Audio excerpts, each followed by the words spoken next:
wa yassir li amri wahlul 'uqdatam min lisani yafqahu qawli, amma ba'du. Teman-teman saudara sekalian saya muliakan, sebagai hamba Allah Subhanahu wa taala, insyaallah mudah-mudahan kita akan selalu dalam keadaan baik-baik saja. Apapun yang terjadi, Tuhannya tetap betul. Makanya boleh jadi kita libur pengajian, boleh jadi kita libur sekolah bagi yang sekolah, boleh jadi libur kerja, bahkan berhenti kerja, boleh jadi. Tapi kita nggak pernah libur sebagai hambanya Allah Subhanahu wa taala. Alhamdulillah, nikmat dari Allah Subhanahu wa taala yang telah menginginkan kita, nikmat dari Allah Subhanahu wa taala yang telah memilih kita sebagai hambanya. Nikmat besar, karunia besar dari Allah Subhanahu wa taala yang walaupun model-model kita kayak begini nih, dipilihnya kita untuk jadi orang yang lisannya menyebut nama Allah, yang hatinya ingat sama Allah, yang matanya membaca firman Allah.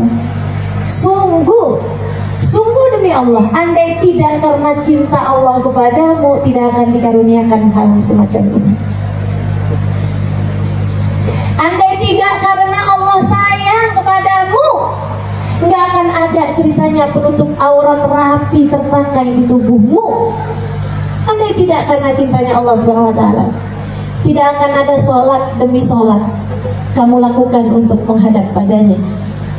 Andai tidak karena cinta Allah Subhanahu wa taala padamu, tidak akan ada sujud demi sujud kamu letakkan dahimu setara dengan kakimu ke bumi. Andai tidak karena Allah sayang padamu. Berapa banyak manusia hidup di atas muka bumi ini gak diizinkan sama Allah buat sujud? Banyak apa gak banyak? Banyak. Jutaan orang hidup di atas muka bumi ini bahkan gak diizinkan sama Allah buat nyebut namanya, Allah Subhanahu wa taala. Teman-teman saudaraku sekalian saya muliakan, padahal yang menciptakan mereka siapa? Allah. Yang menciptakan mereka Allah, yang ngasih rezeki sama mereka Allah, yang ngasih makan, ngasih nafas, menjalankan paru-paru, menjalankan ginjal, mengalirkan darah, memfusikan anggota tubuh sehingga organ tubuhnya semuanya berfungsi, menjalankan kakinya.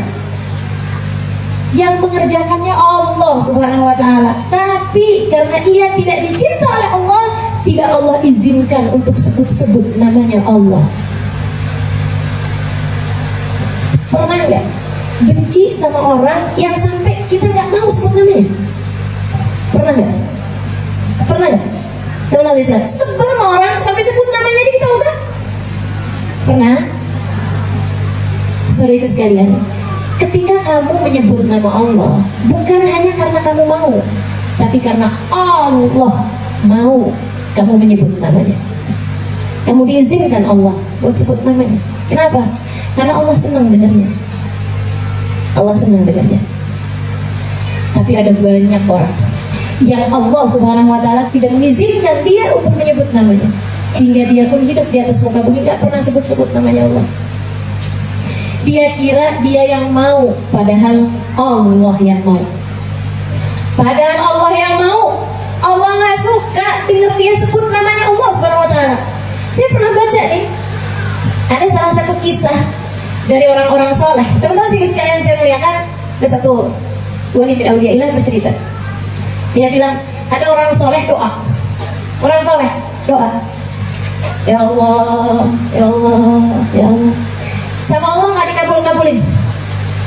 Sampai malaikat bilang, ya Allah, dia doa mulu kesian, kasihin apa ya Allah, dia lama nih doanya. Misalnya ya, adik-adik doa minta jodoh, malaikat ikut matur, malaikat ikut bilang sama Allah, ya Allah kesian, teman-temannya udah pada kawin. Dia nggak dikasih juga ini jodohnya, kesian ya Allah. Apa kata Allah? Ungduru, tungguin, biarin aja dulu. Fa inni wahib, karena aku senang mendengarnya berulang-ulang memanggil namaku dan berdoa padaku. Ini nih, jomblo terhormat. Jangan-jangan begitu kondisinya, ya. Jadi kamu kalau doa minta jodoh kok nggak dikabul-kabulin, tenang. Inti mahbubah indallah. Sepertinya kamu tercinta di sisi Allah, sehingga Allah masih senang untuk melihatmu tidak bersandar hati kecuali kepadanya, tidak memanggil nama seseorang kecuali namanya.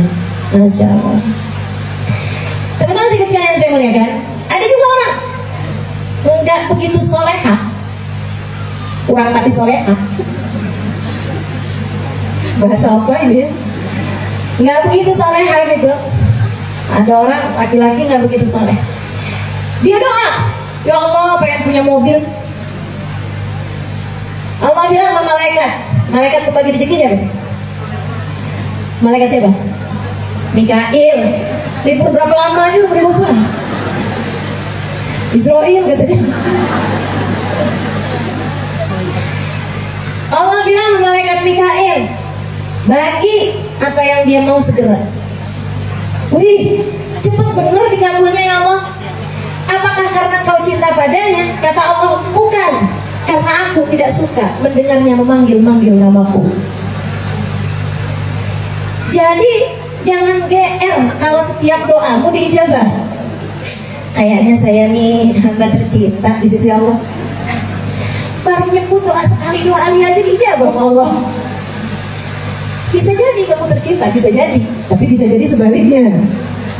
Allah tidak suka mendengarmu memanggil-manggil namanya. Na'udzubillah min dzalik. Maka saudara sekalian saya muliakan, satu hal yang harus kamu yakini secara pasti, bahwa dengan kita dipilih Allah untuk menyebut namanya, untuk jadi hambanya, untuk sholat, untuk menghadap padanya, untuk baca Quran, untuk baca sholawat, untuk hadir di majelis, untuk duduk mendengarkan kajian ilmu, merupakan pertanda besar bahwa kamu adalah hamba yang diinginkan oleh Allah. Merupakan pertanda besar bahwa kamu adalah hamba tercinta di sisi Allah. Merupakan pertanda besar bahwa kamu adalah calon-calon orang yang dirahmati oleh. Pertanda besar bahwa kamu adalah termasuk salah satu calon-calon penghuni surga. Dah, gak usah pusing. Ini corona kapan berakhir? Tenang aja, tenang aja. Sebelum corona Tuhan kita Allah, di masa corona Tuhan kita Allah, habis selesai corona Tuhan kita. Apa bedanya? Wah, saya kan belum siap Ustaz. Belum siap apa? Belum siap mati. Emang kalau nggak ada corona nggak mati Pak? Ada corona nggak ada corona, kalau waktunya mati juga mati, teman-teman saya sekalian. Dan nggak usah takut sama mati. Kamu hidup yang ngurusin Allah.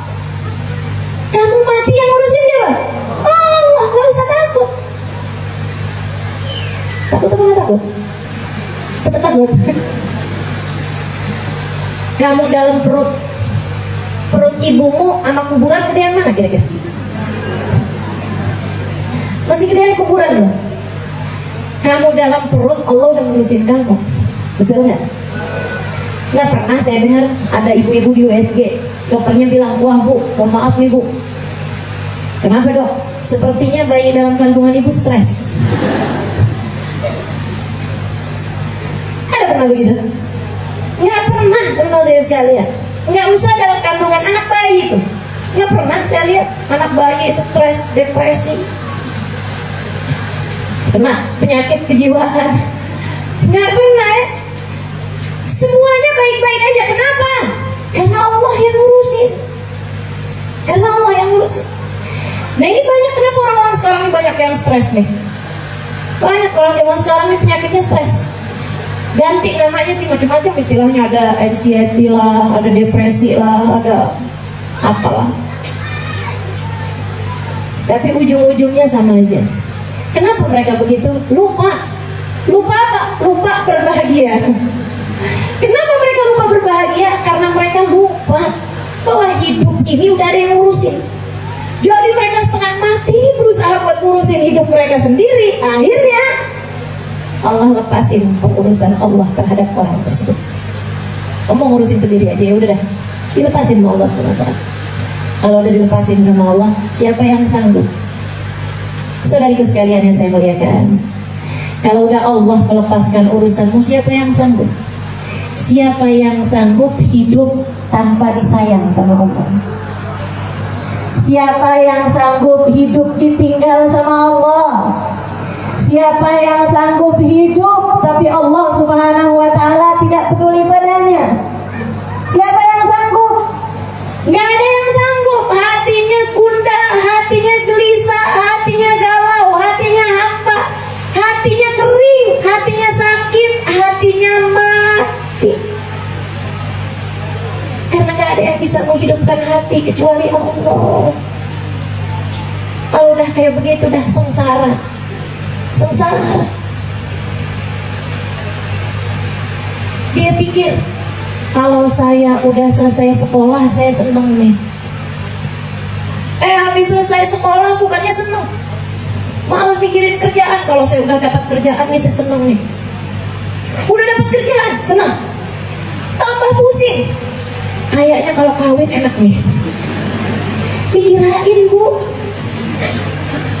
Ini saya nanyanya sama ibu-ibu nih yang udah kawin. Bu, anak-anak tuh kirain kalau udah kawin dia berhenti pusing. Dia nggak tahu. Ibu-ibu nih yang bisa jawab. Bu, ingat-ingat lagi zaman ibu belum kawin sama sekarang, pusing yang mana?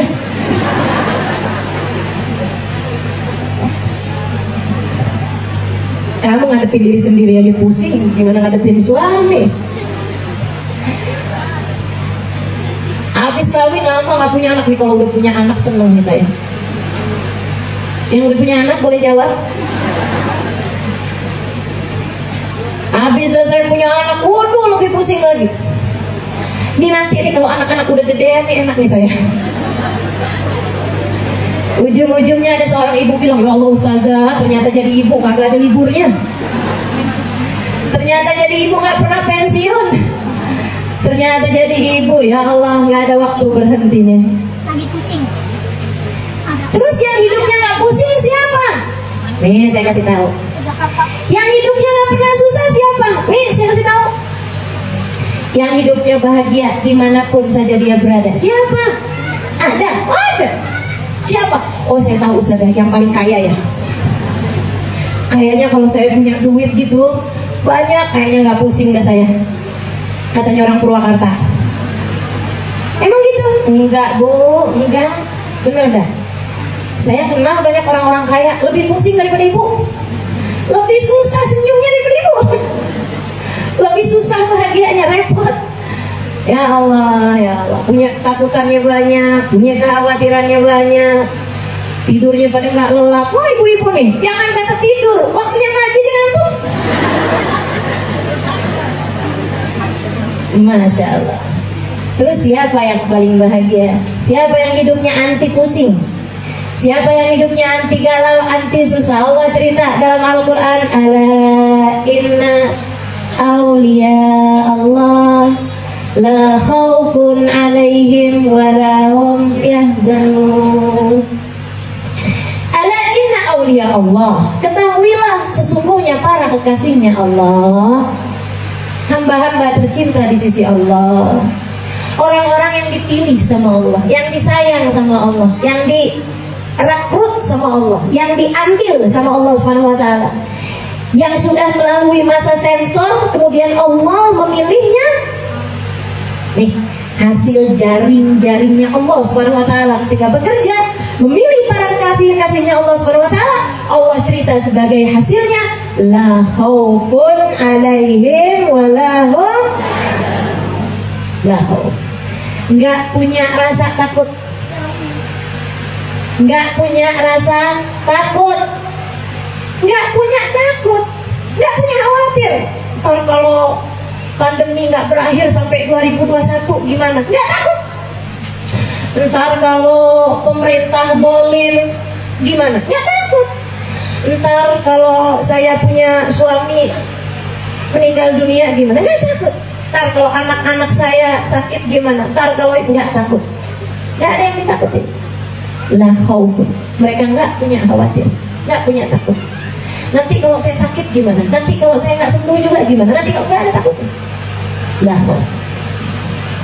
Walahum yahzanun. Bahkan nggak pernah sedih hati. Itu sifatnya para wali. Jadi kalau kamu ngerasa kayaknya saya kasih Allah deh, kayaknya saya dicinta deh sama Allah, coba kamu lihat hidupmu banyak pusing, banyak takut, banyak sedih apa enggak? Kalau kamu ngerasa sedih saya, berarti belum wali. Masih punya takut, masih saya takut, berarti kamu belum wali. Sebab sifatnya walinya Allah, sifatnya kekasihnya Allah, la khaufun alaihim wa lahum, nggak takut, nggak sedih. Emang ada gitu orang bisa hidup nggak pernah takut, nggak pernah sedih? Bisa, ada teman-teman saya sekalian. Bukan karena dalam kehidupannya selalu terjadi seperti yang dia mau, bukan berarti dalam hidupnya terjadi semua hal yang menyenangkan. Bukan berarti dia nggak pernah sakit, bukan berarti dia nggak pernah sulit, bukan berarti dia nggak pernah miskin, bukan berarti dia nggak pernah ditolak orang, nggak pernah diomongin orang, nggak pernah disakitin orang, bukan, teman-teman saya sekalian, bukan. Tapi dia nggak pernah sedih, tapi dia nggak pernah takut, karena dia tahu bahwa dia nggak pernah berhenti jadi hambanya Allah. Dia tahu Allahu khairan hafizah, sesungguhnya Allah adalah sebaik-baik penjaga. Dia tahu hasbunallah wa ni'mal wakil. Allah adalah seindah-indah zat yang diserahi. Dia tahu Allah Subhanahu wa taala adalah seindah-indah zat yang mengurusi kehidupan kita. Khairur raziqin, sebaik-baik pemberi rizki. Dia tahu Allah Subhanahu wa taala satu yang ngasih rizki. Dia tahu hidupnya diurusin sama Allah Subhanahu wa taala, ngapain dia susah? Teman-teman saya sekalian, saya mau ya kan, anak kecil tuh nggak pernah susah. Anak kecil, adik-adik saya sekalian, umur 2 tahun, 3 tahun, nggak pernah susah yang sampai depresi, sampai nggak ada ceritanya. Pernah mah melihat anak kecil gitu masukin rumah sakit jiwa? Kesiannya anak saya depresi, nggak ada ceritanya teman-teman sekalian, nggak ada ceritanya. Kenapa kayak begitu? Karena dia tahu orang tuanya ngurusin dia. Ya kan begitu kan? Orang tuanya ngurusin dia. Andai kamu dalam hidupmu seperti itu, selalu ingat Allah selalu mengurusi kamu, Allah selalu menjagamu, Allah selalu menyayangi dan mencintaimu, maka kamu akan menjadi orang-orang yang gak pernah susah hati dan gak pernah bersedih hati. Yuk belajar buat jadi orang yang diinginkan oleh Allah. Jangan dikira setan tuh kalau ngajakin kita, ngajakin bikin dosa doang. Jangan kamu kira saya ini nggak bisa baik-baik, kenapa digangguin sama setan? Atau kamu ngira saya kayaknya orang yang dicinta sama Allah nih karena saya jauh dari perbuatan dosa. Belum tentu. Karena setan itu teman-teman sekalian, kadang godain orang memang betul ngajakin dosa, ada.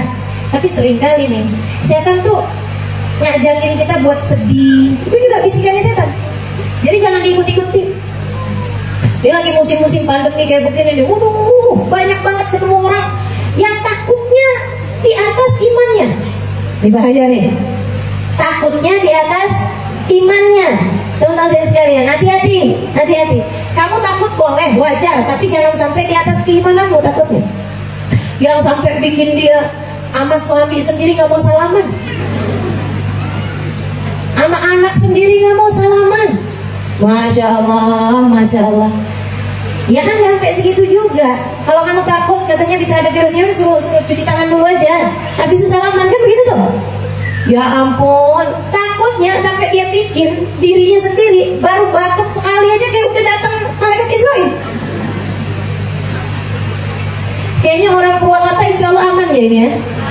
Zona hijau soalnya. Orang Jakarta nih banyak nih kena penyakit jadi takut-takutan. Naudzubillah. Jangan lupa yang ngurusin kita tetap Allah. Jangan sampai setan yang karena nggak punya banyak banyak celah buat gangguin kita berbuat dosa, akhirnya kemudian masuk dari sisi yang lain, masuk dari bikin takut, bikin sedih, bikin sumpah, gitu kan ya? Bikin apa lagi? Bikin males, ngerjain apa-apaan. Ini banyak nih penyakitnya orang zaman sekarang, pada mager, males gerak, menyebut dirinya kaum rebahan. Dikit-dikit tinggal rebahan aja. Nonton TV rebahan, itu kelakuan, Masya Allah. Justru di saat-saat seperti ini nih, kalau kamu belum keluar, waktumu untuk menyibukkan diri sebagai hambanya Allah. Ini deh, waktunya kita berbahagia dengan Allah Subhanahu Wa Taala. Jadi hati itu kalau lagi sedih jangan diikutin, ngikutin hati sedih, ngikutin setan. Coba kamu perhatiin, sedih itu, sumpah itu, gelisah tuh, ujung-ujungnya pasti bikin kamu jadi nggak terima sama qada dan qadar. Dan itu penyakit paling berbahaya dalam hidup seseorang. Ujung-ujungnya tuh selalu kayak gitu. Kamu sumpah. Kenapa sumpah? Karena punya utang. Kalau kamu ikut-ikutin, jadi akhirnya ujung-ujungnya, ya Allah, kenapa sih hidup saya miskin amat? Jadi lama-lama ragu-ragu bahwa Allah pemberi rezeki. Lama-lama akhirnya jadi nggak yakin Allah pemberi rezeki. Akhirnya lama-lama jadi benar-benar iman tercabut dari dalam hatimu karena lupa bahwa Allah satu-satunya sang pemberi rezeki. Bahaya, teman-teman saya, bahaya. Penyakit namanya sumpah, penyakit namanya sedih. Nggak usah, jangan pernah sedih. Kalau datang sedih jangan diikut-ikutin. Ayo nih, ayo coba inget-ingetin dirinya tuh. Kalau datang sedih jangan diikut-ikutin. Apalagi sampai bikin kamu jadi merasa saya adalah orang paling malang di dunia. Padahal tinggalnya gak di Malang juga. Paling nelangsa hidup saya. Ya Allah, kamu adalah orang yang sudah diberi karunia terindah yang Allah berikan kepada hambanya, berupa iman, berupa diakui oleh Allah sebagai hambanya. Maka kita syukuri, teman-teman sekalian. Kita syukuri nikmat jadi hambanya Allah Subhanahu wa Ta'ala. Berapa waktu yang lalu ada seorang ulama bilang, dia bilang kenangan paling indah kita di akhirat nanti adalah saat kita sujud. Kenangan terindah seseorang di akhirat nanti dari hidup di dunia adalah saat dia sujud. Karena yang lain-lain itu bisa jadi petaka di akhirat. Kesenangan-kesenangan dunia yang lain nih bisa jadi petaka di akhirat. Senang makan enak, di akhirat dihisab. Begitu dia diperlihatkan hisabnya, kesel. Aduh, kenapa tuh waktu di dunia saya makan enak? Dihisab. Jadi kenangan enaknya di dunia jadi kenangan buruk di akhirat. Kan begitu? Betul nggak? Saudara sekalian, saya muliakan. Saya kemudian mikirin ucapan itu agak lama gitu. Kenangan seseorang hidup di dunia, masa dia sujud. Kenangan di akhirat ya, masa dia sujud. Saya pikir-pikir, nggak usah di akhirat, di dunia juga gitu. Coba kamu ingat-ingat. Kenangan-kenangan terindahmu di dunia adalah saat kamu sujud. Bukan hanya sujud dalam artian meletakkan dahimu ke bumi, tapi sujud dalam konteks yang lebih luas, yaitu saat patuhmu kepada Allah, saat tundukmu kepada Allah, saat kamu mengikuti jalannya Allah Subhanahu wa Ta'ala. Itu saat terindahmu hidup di dunia. Coba kamu ingat, buat ibu-ibu nih ya, Bu, waktu zaman ibu pacaran gak sih? Enggak, lu enggak aku. Waktu kamu pacaran, saat-saat pacaran tuh kalau lagi diinget-inget, indah benar. Hati yang ngelihat apa aja inget dia. Saat-saat waktunya teleponan, belum ya, zaman ibu-ibu pacaran belum ada telepon ya? Gak ada katanya, berarti mengakui kalau pacaran dulu. Yang pacarannya udah zaman-zaman kemarinan nih, yang udah mulai ada teleponan. Lagi zaman teleponan, yang teleponnya itu, ya udah kalau gitu ya, dari jam 8 sampai jam 10, kuping sampai panas, Habis itu bilang udah ya, iya udah. Kalau gitu kamu tutup deh, kamu aja yang tutup. Nah, kamu aja yang tutup. Kamu dong tutup duluan. Sampai terdengar azan subuh.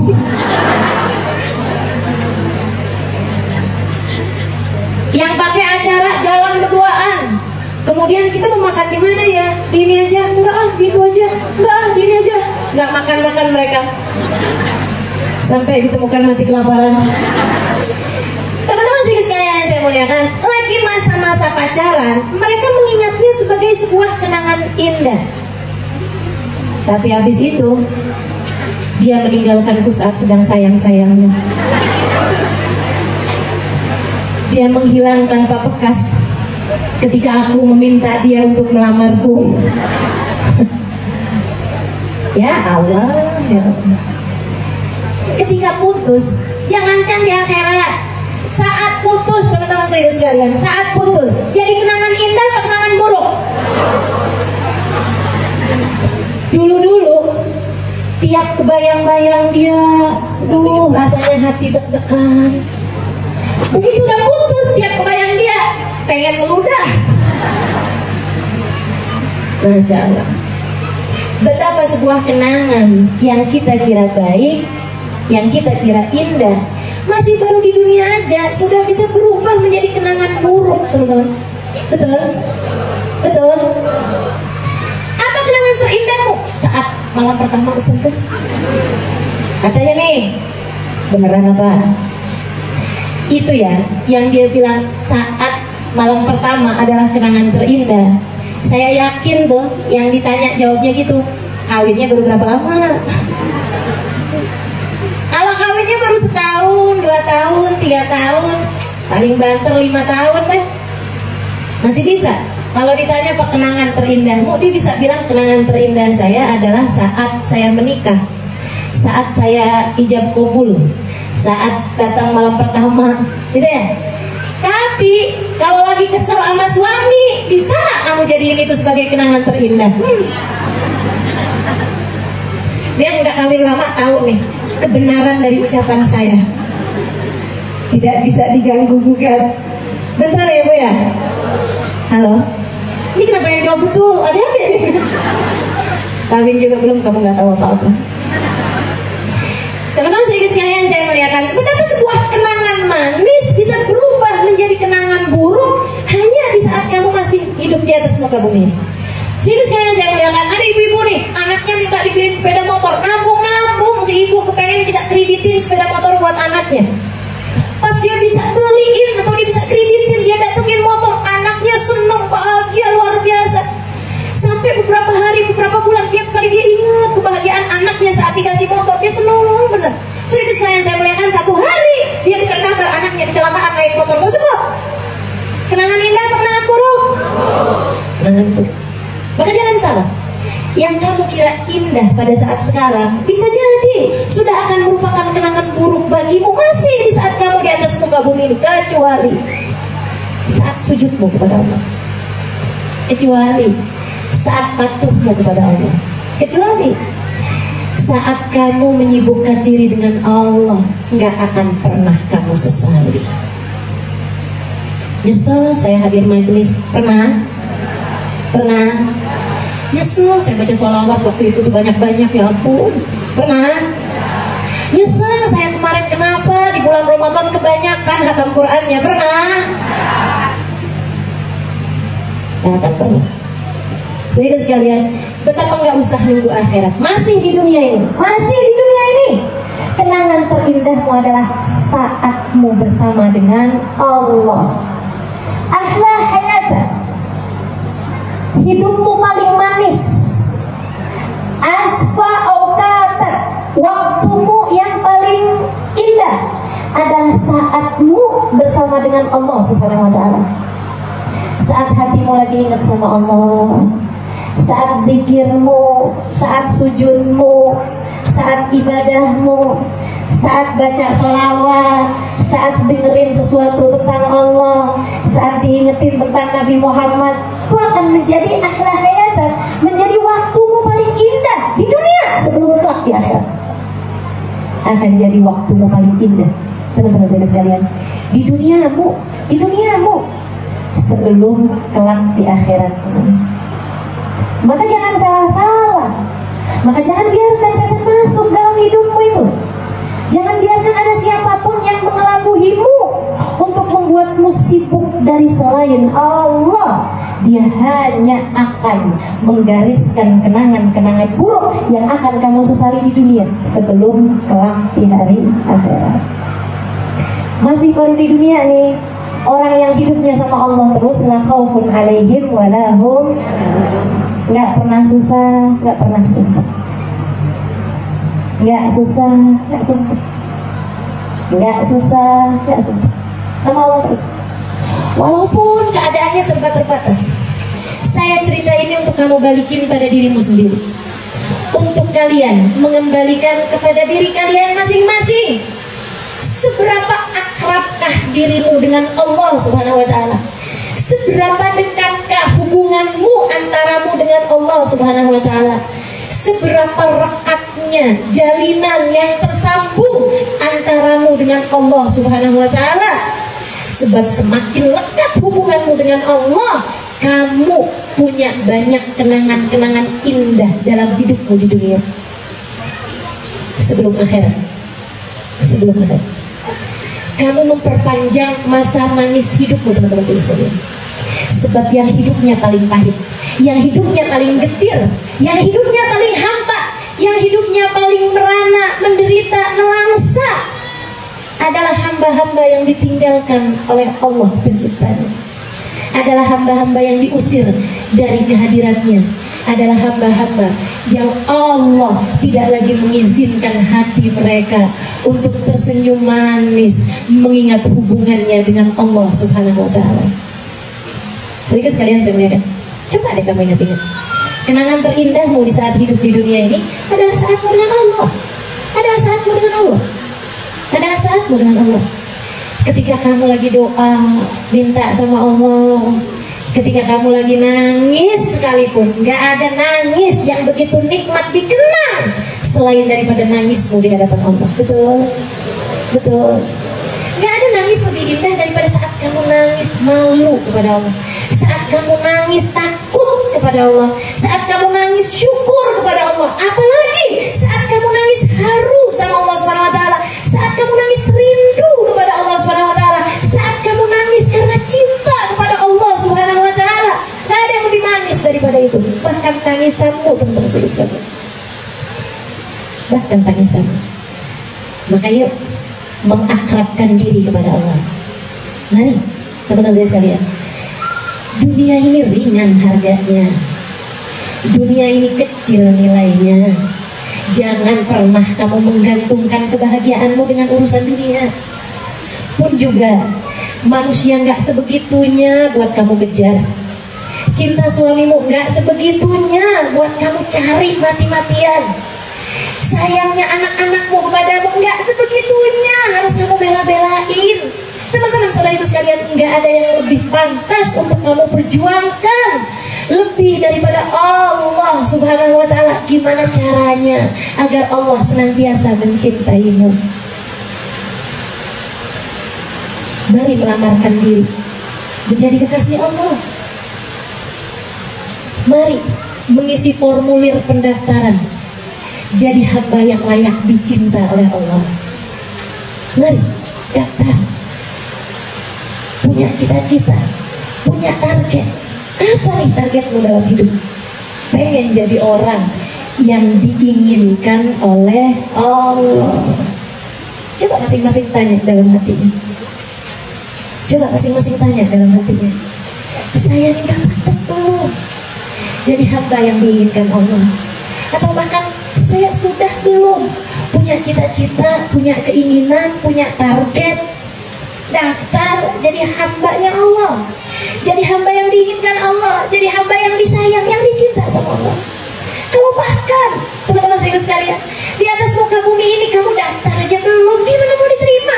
Ayo nih saya tanya nih, anak saya nggak diterima di UGM, emang pernah daftar? Nggak pernah. Nah kalau daftar aja belum pernah, gimana ceritanya mau diterima? Teman-teman sekalian, syaratnya diterima tuh mesti daftar. Nah, sekarang nih, yuk kita belajar diri. Buat daftar, mau Allah SWT. Daftar ya Allah, ini hamba tercinta di sisimu. Kita memperbanyak, memperpanjang dalam kehidupan kita kenangan-kenangan indah. Caranya, jangan pernah berhenti jadi hamba yang selalu tunduk, selalu patuh, mengikut kepada Allah SWT. Jangan pernah berhenti jadi hamba yang sujud sama Allah.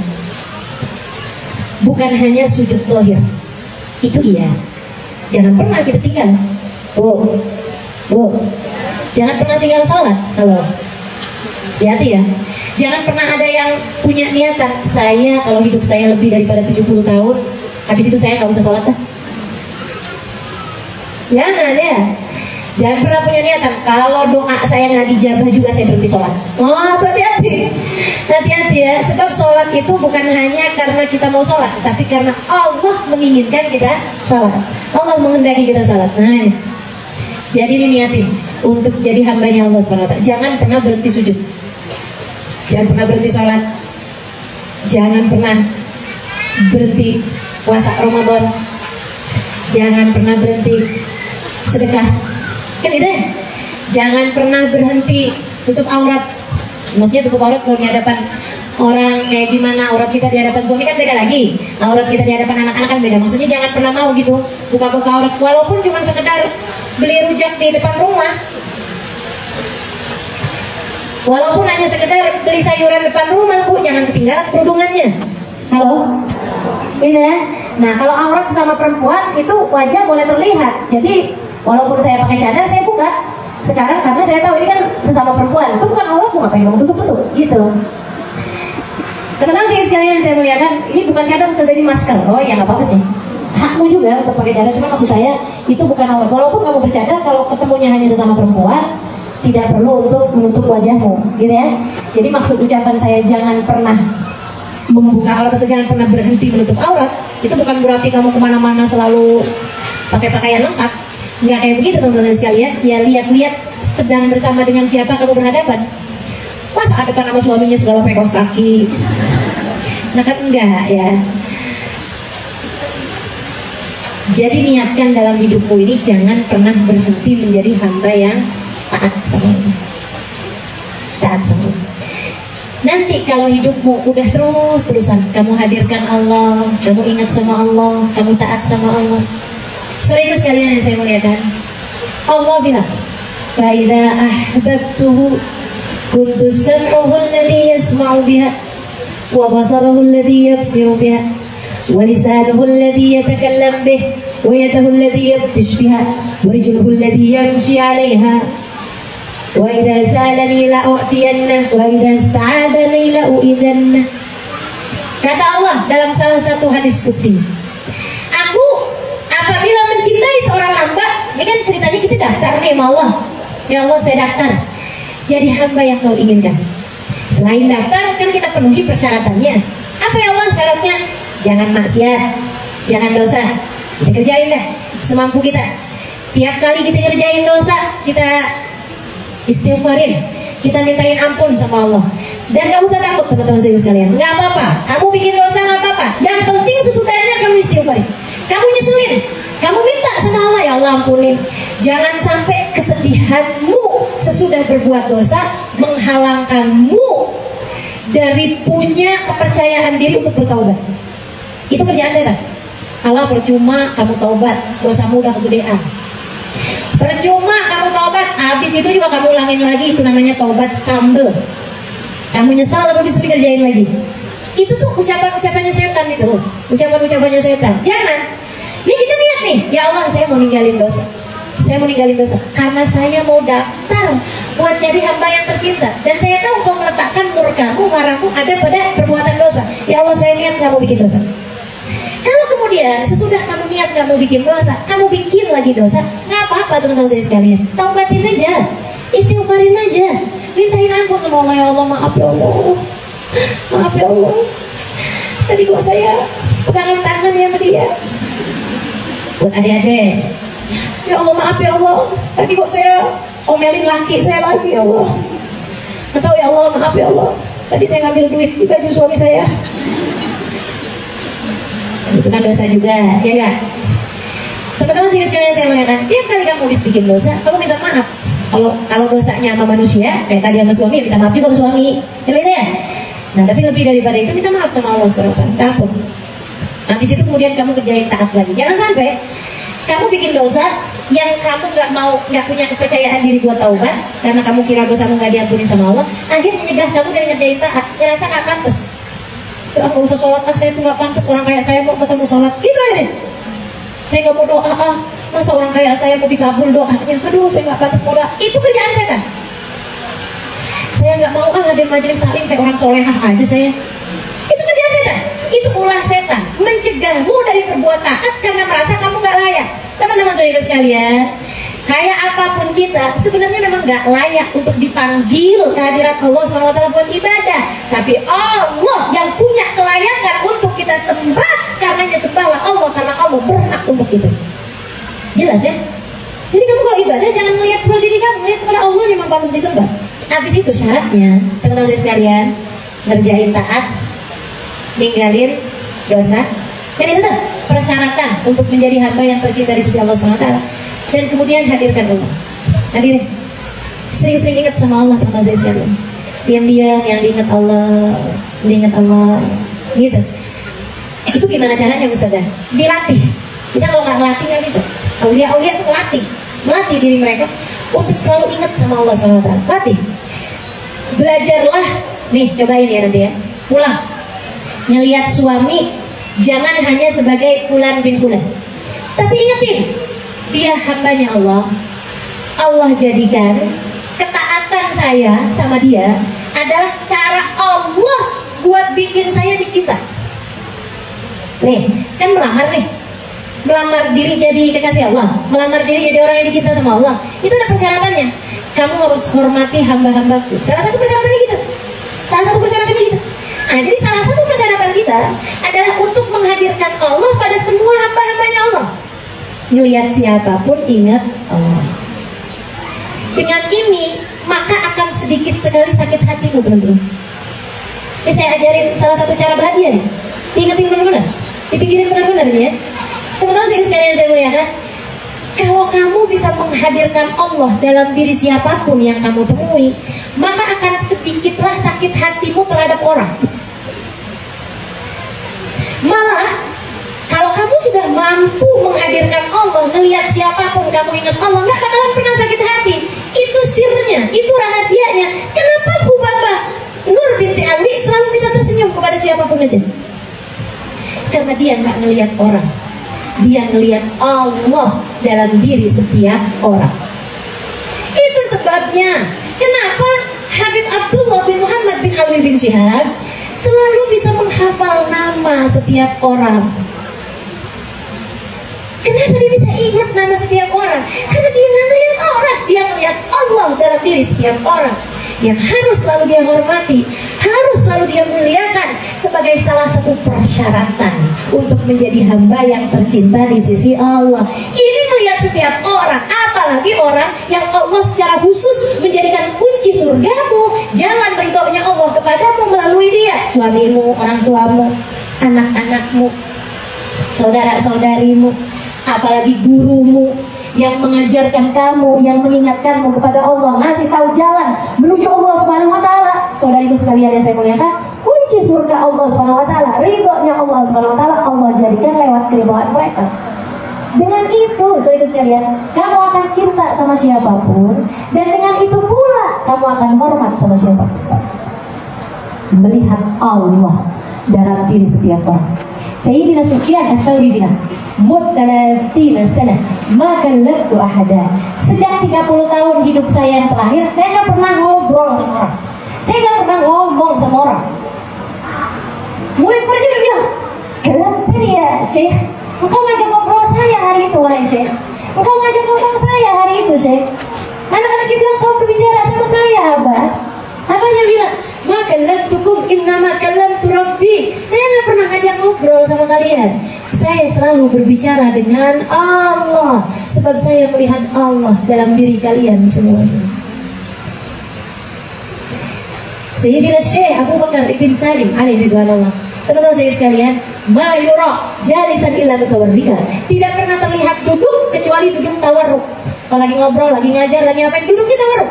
Duduknya tuh duduk tahiyat akhir. Selalu, tiap kali dia lihat duduknya kayak begitu. Ngadepin tamu, ngadepin orang, ngadepin anaknya, ngadepin, kalau lagi ngobrol, lagi bicara gitu, duduknya tawarruk. Selalu aja kayak gitu. Di usia-usia beliau sudah agak tuaan, gitu ya. Murid-muridnya bilang, Syekh anggaplah kita keluarga. Kalau Syekh mau selonjoran nggak apa-apa loh, silahkan. Kalau Syekh mau sandaran nggak apa-apa loh, silahkan. Nggak harus maksain duduk kayak gitu, takutnya capek. Kan gitu ya? Orang udah tua gitu kan, beliau di saat usianya udah di atas 60-an tahun, muridnya bilang begitu. Apa kata beliau? Hadihi jalsatul abad inda rabbih wa ana jalisun inda maulaya. Ini adalah duduknya seorang hamba di hadapan Tuhannya. Duduknya seorang budak di hadapan tuannya. Wa ana jalisun inda maulaya, dan saya selalu duduk di hadapan Tuhan saya, Allah Subhanahu wa taala. Kelihatannya duduk sama anak kecil, tapi kata beliau enggak sih, ngadepin dia. Saya ngadepin Allah, karena dia bahkan dia adalah hambanya Allah. Dia nggak bergerak kecuali dengan geraknya Allah. Dia nggak menjalani nasib kecuali yang sudah ditetapkan Allah. Yang ngasih rezeki dia adalah Allah, dan dia hambanya Allah. Dia adalah makhluknya Allah. Kalau saya jelek-jelekin dia, kalau saya ngata-ngatain dia, kan yang marah juga yang punya. Betul? Yang mana yang bikin? Ibu-ibu, nih, ibu-ibu satu hari dikasih masakan. Ibu-ibu makan masakan tersebut, ibu kata-katain masakan itu. Ya ampun, ini gak enak banget ini kue paling gak enak yang pernah saya makan. Ini masakan gak enak banget. Kalau saya makannya nih, ngapain ya saya tuh ya? Buang-buang waktu buat makanan kayak begini, ini sampah di lembaran saya. Kata-katain. Ibu-ibu sini sekalian, ada yang bikin sakit hati apa? Yang sakit hati masakannya apa yang bikin? Yang bikin. Kalau kamu marah-marahin suamimu marah, itu iya. Tapi selain daripada suamimu marah, ada yang marah juga. Yang punya suamimu siapa? Kalau kamu jewer anakmu, sentil telinganya, jewer apanya? Jewer kupingnya, kamu cubit pahanya, kamu pukul badannya, apalagi kamu tampar pipinya, teman-teman saudara sekalian, kamu kata-katain, apalagi kalau sampai kemudian kamu sebut-sebut nama-nama binatang, monyet loh, astagfirullah. Teman-teman saudari sekalian yang saya muliakan, anakmu marah, tentu saja, tapi selain daripada anakmu marah, ada yang marah. Siapa? Allah. Itu sebabnya kenapa semua hamba tercinta di sisi Allah selalu saja mampu berbuat baik kepada setiap orang. Gak pernah punya sakit hati apa mereka?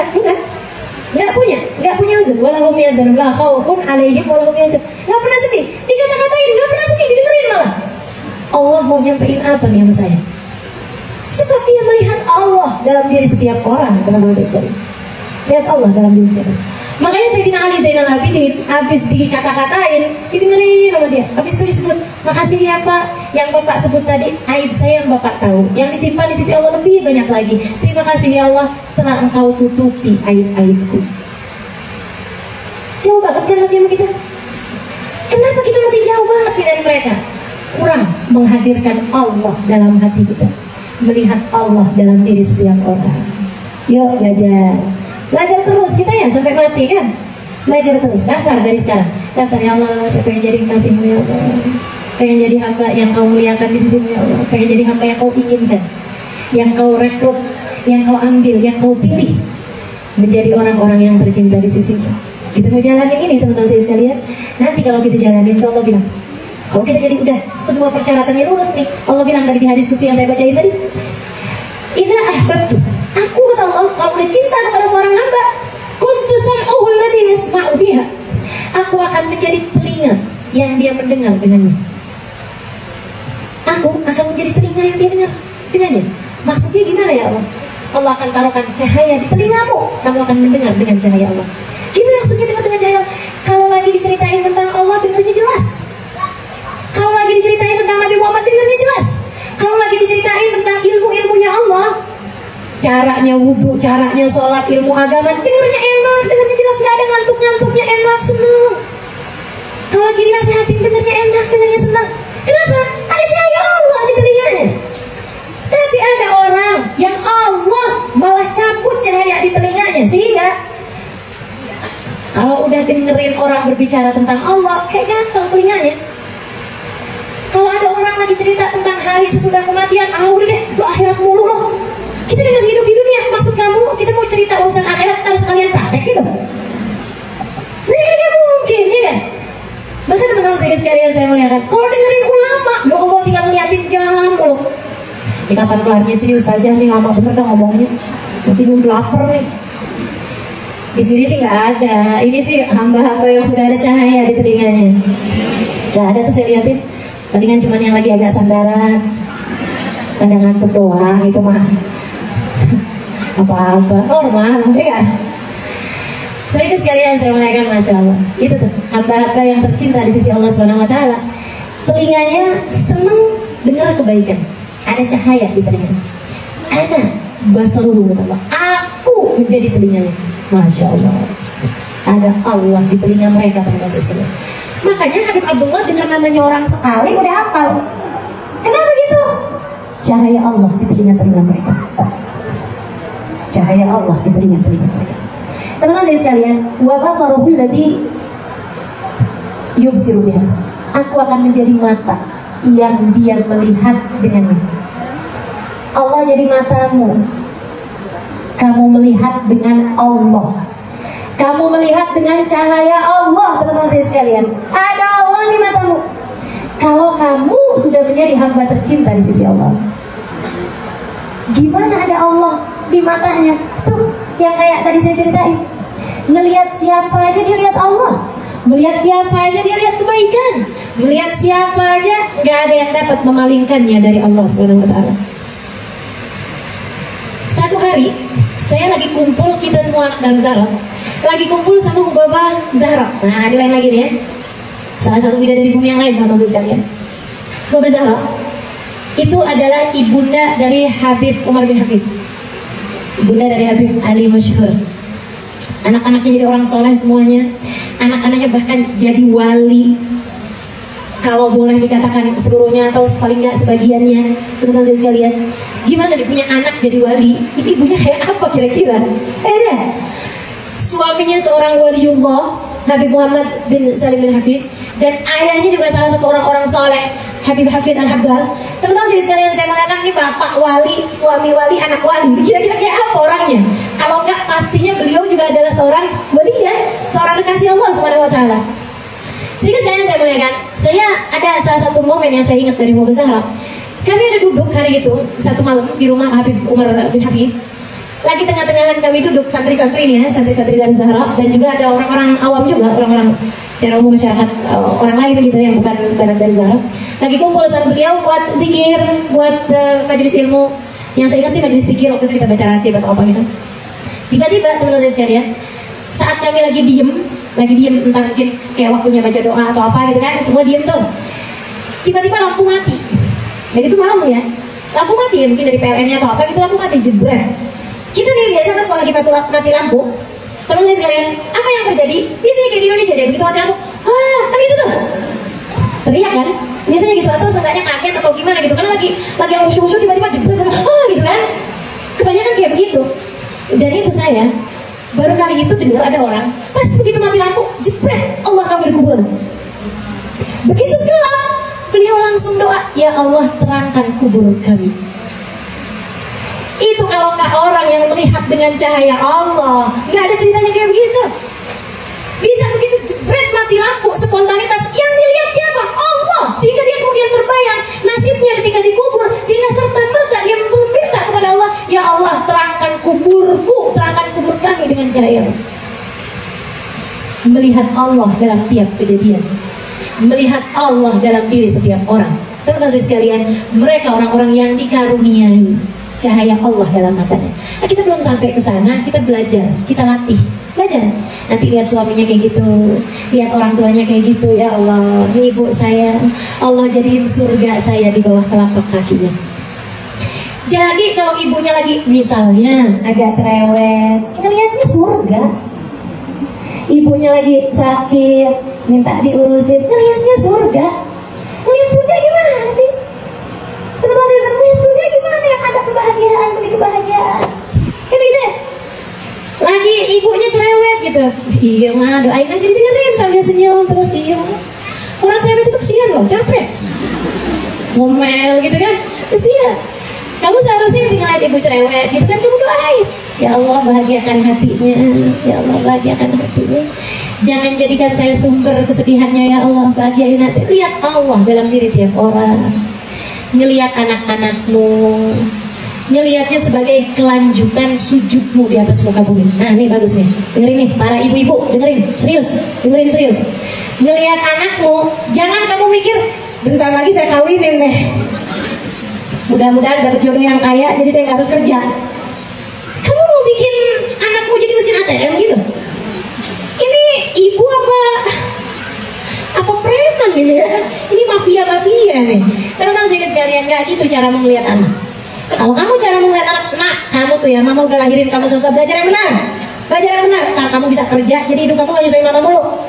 Kamu belajar yang benar, kerja yang benar, nanti kamu bisa kasih ibumu ini uang, nanti kamu bisa bikinin ibumu rumah. Ya Allah, teman-teman sekalian, kamu durhaka. Bukan kepada anakmu, kepada yang punya anakmu. Kata Allah SWT, sombong bener. Emang kamu ikutan apa dalam diri anak-anakmu?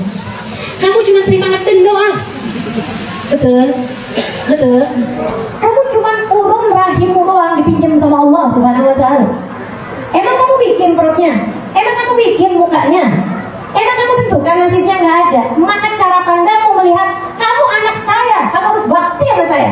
Itu yang harus kamu coret kuat-kuat, teman-teman sekalian. Kamu harus benar-benar jangan pernah lihat anak kayak begitu. Kamu salah lihat. Kalau udah kamu salah lihat, itu udah bakalannya salah semuanya ke belakang-belakangnya. Kamu harus benar lihat anakmu. Nih, saya ajarin caranya biar mata kamu memandang dengan cahaya Allah. Sehingga sekalian saya muliakan, lihat anakmu sebagai kelanjutan sujudmu. Kalau kamu sudah meninggal dunia nanti dan dia sujud, sujudnya tercatat sebagai sujudmu di atas muka bumi. Kalau kamu sudah meninggal dunia nanti, tiap taatnya, tiap doanya, tiap baiknya, tiap hadir majelisnya, tiap dia baca Quran, tiap dia baca sholawat, semua pahalanya tertulis dalam rekening amal-amalmu. Maka hati-hati membuat kelanjutanmu. Hati-hati, kamu lagi bikin kelanjutan nih. Kamu lagi bikin ceritamu bersambung bagian keduanya dalam diri anak-anakmu. Maka pastikan hanya taat yang akan dia kerjakan. Pastikan anakmu jauh dari perbuatan dosa. Caranya, didik yang benar, hormatin, sayangin, doain dia mau Allah SWT. Doain dia mau Allah SWT. Teman-teman saudara sekalian, saya sering banget dapat pertanyaan, Ustazah gimana ya caranya biar anak tuh dengar gitu apa kata saya? Itu dari doa aja udah salah. Minta anak mendengarmu itu udah salah. Yang benar kayak gimana? Ustazah doain biar anak saya jadi hamba yang dengar apa kata maunya Allah. Itu benar. Kamu lihat anakmu salah, sehingga nantinya khawatir bakalan salah terus belakangnya. Insya Allah ya. Kuntu sam'uhul ladzi yasma'u bihi wa basaruhul ladzi yabsuru bihi wa yaduhul ladzi yabtashu biha. Aku akan jadi tangan, kata Allah nih. Kalau aku cinta sama seorang hamba, aku akan jadi tangan. Tangan yang kayak gimana? Tangan yang sukanya menengadah berdoa, tangan yang sukanya tahiyat, mengucap syahadat, tangan yang dia gerakan untuk ruku, untuk sujud, tangan yang selalu memberi kepada hamba-hambanya Allah SWT, tangan yang suka membantu orang, tangan yang suka memeluk orang-orang yang boleh dipeluk, tangan yang suka menyentuh orang-orang yang seharusnya disentuh. Ibu-ibu saudariku sekalian, betapa rindunya anakmu akan sentuhanmu, betapa rindunya suamimu akan sentuhanmu. Maka sentuh yang halal, lakukan kebaikan-kebaikan dengan tanganmu. Ini tangan yang kayak begini, tangan yang sudah ada cahaya Allah dalam tangan tersebut. Aku akan menjadi kaki gitu, yang dia melangkah dengannya. Senangannya perginya ke tempat yang bagus-bagus. Kalau diajakin pergi majelis, ya Allah gatel kakinya. Ayo udah jalan. Gitu ya. Begitu diajakin pergi majelis, aduh udah pengen banget, udah gak sabar nih. Kapan sih ini pandemi berakhir? Mau ngapain? Mau jalan-jalan ke Ragunan? Enggak. Jalan-jalan ke Taman Safari lihat Bamban? Enggak. Enggak ada. Ngapain kamu kepengen pandemi berakhir? Kangen majelis, kangen masjid, kangen umroh, kangen ziarah. Nih kaki-kaki, ada Allah di kakinya. Kangen perjalanan-perjalanan yang membuat dia merasa semakin dekat, semakin akrab, semakin intim dengan Allah Subhanahu wa Ta'ala. Ya ampun, ini kok men selada-lamaan bener ya Allah, udah kangen sama ruku, kangen sama sujud. Ada yang begitu? Atau malah kok men saya bentar banget nih, perasaan baru aja kok udah sujud gitu. Nih, teman-teman saya sekalian, kaki yang ada Allah Subhanahu wa taala di sana akan selalu merindukan saat-saatnya merasa dekat dengan Allah Subhanahu wa taala. Wa lisanuhu alladhi yatakallam bih. Aku akan menjadi lisan yang dia berbicara dengannya. Makanya kalau ngomong enak, kalau ngomong sama suami enak, kalau ngomong sama anak-anak enak. Anak-anak senang dengernya. Kenapa mereka senang dengernya? Teman-teman saya sekalian, ada Allah di lisanmu. Ada Allah di lisanmu. Anakmu bukan senang mendengarmu, mereka senang mendengar lisan yang berbicara dengan cahayanya Allah. Maka kenapa kok anak saya nggak pernah mau dengerin saya? Belum ada cahaya Allah di lisanmu. Kamu selalu berbicara dari dirimu, bukan dari Allah. Makanya kan ngomongnya kayak begitu tuh, marah-marah mulu, ngata-ngatain mulu, jelek-jelekin mulu. Nah itu kan kerjaan kamu. Kalau Allah memang nggak gitu. Allah nggak gitu. Asyaitan ya'idukumul kufra wa ya'murukum bil fahsya. Wallahu ya'idukum maghfiratan minhu wa fadla. Kerjaannya setan yang suka nakut-nakutin kefakiran. Kerjaannya setan yang suka godain orang biar hatinya nggak bahagia. Tapi Allah, yang Allah janjikan, yang Allah akan berikan adalah maghfiratan, ampunan, fadla, karunia. Jadi lisan yang ada Allah di sana hanya akan mudah memuji, mudah menyenangkan, mudah memberikan hal-hal yang membahagiakan. Lisan yang senang berzikir, lisan senang baca Al-Quran, lisan senang bersalawat, lisan yang berbicara dengan siapapun akan menjadi kenangan-kenangan manis dalam diri setiap orang. Teman-teman saya sekalian, saya muliakan, wa idza salani la'utiyan. Hamba-hamba yang aku cinta, kalau minta mudah untuk aku beri. Mudah untuk aku beri, kata Allah. Jadi ada cara juga. Maksudnya gini, doa kalau diijabah bisa jadi juga menunjukkan Allah cinta, bisa jadi juga menunjukkan Allah nggak cinta. Seperti yang saya sampaikan di awal. Tapi kadang-kadang juga ada yang Allah SWT mudah mengijabah doa seseorang karena Allah SWT telah mencintainya. Wa idza sa'alani la'utiyanna. Kalau dia doa, aku beri, kata Allah. Kenapa gitu? Aku malu untuk tidak memberikan padanya. Aku malu untuk membiarkan tangannya bertengadah. Kemudian aku tolak begitu aja. Allahnya malu. Kenapa? Karena dia malunya besar pada Allah SWT. Allah pun malu padanya. Wa idza sta'adzani la'utiyanna. Ketika dia mohon perlindungan, mohon penjagaan, aku akan jaga dia. Ya Allah, jauhkan kami semuanya dari virus corona dan virus-virus yang lain, ya Allah. Allah bilang aku jaga. Ya Allah, kangen hadir majelis lagi, ya Allah. Segera bukakanlah pandemi ini sehingga kami bisa majelis-majelis lagi, ya Allah. Allah ijabah.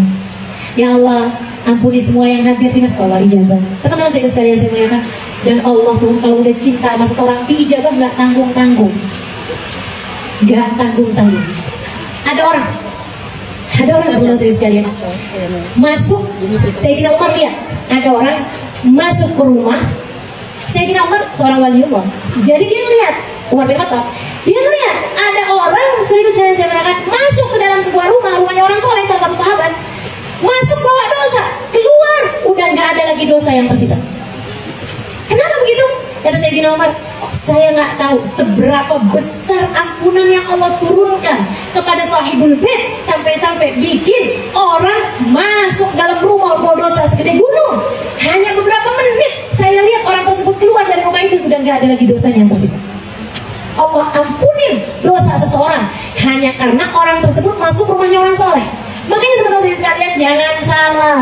Bahkan sekedar berkunjung, pastikan kamu gak berkunjung kecuali kepada orang soleh. Jangan dikira kita datang kepada ulama, kita datang kepada aulia, itu sama kayak kita datang kepada pejabat, sama kayak kita datang kepada rumahnya orang biasa-biasa, misalnya gitu ya. Gak sama serius sekalian, gak sama. Sebab mereka, begitu mereka minta, ya Allah ampuni saya, ya Allah ampunilah semua orang-orang, semua hamba-hamba itu, doanya dia tuh diijabah sama Allah Subhanahu wa taala. Enggak main-main doanya. Sampai-sampai saudara sekalian saya melihat Sayyidina Abu Bakar As-Siddiq radhiyallahu taala anhu lewat di sebuah kuburan. Saat beliau lewat di sebuah kuburan, beliau doa, ya Allah ampuni semua orang yang ada di dalam kuburan tersebut. Jatuh bulunya, satu bulu kakinya beliau. Allah kemudian memerintahkan malaikat, wahai malaikatku, angkat azab demi semua orang yang akan dikubur di kuburan ini, yang sekarang dikubur di kuburan ini, dan orang yang akan dikubur di kuburan ini. Wahai para malaikatku, sebab aku malu menyiksa seseorang di dalam sebuah kuburan yang pernah dijatuhi satu helai bulunya Abu Bakar As-Siddiq di sana. Allah kalau cinta sama seseorang nggak main-main. Kamu kalau dicinta sama Allah, Allah akan angkat adab dari orang tuamu, dari anak-anakmu, dari saudara-saudaramu. Allah akan ampunin dosa bahkan tetangga-tetanggamu, semua orang yang pernah duduk bersebelahan denganmu. Kamu jadi rahmatnya Allah yang tersebar di atas muka bumi. Maka mari mengakrabkan diri kepada Allah. Maka mari mendekatkan diri kepada Allah. Maka mari mendaftar menjadi kekasih Allah Subhanahu wa ta'ala. Rabbana zalamna anfusana wa illam taghfir lana wa tarhamna lanakunanna minal khasirin. Rabbana atina fid dunya hasanah wa fil akhirati hasanah wa qina adzabannar. Terima kasih atas segala perhatiannya. Kurang lebihnya mohon maaf. Billahi taufiq wal hidayah. Assalamualaikum warahmatullahi wabarakatuh.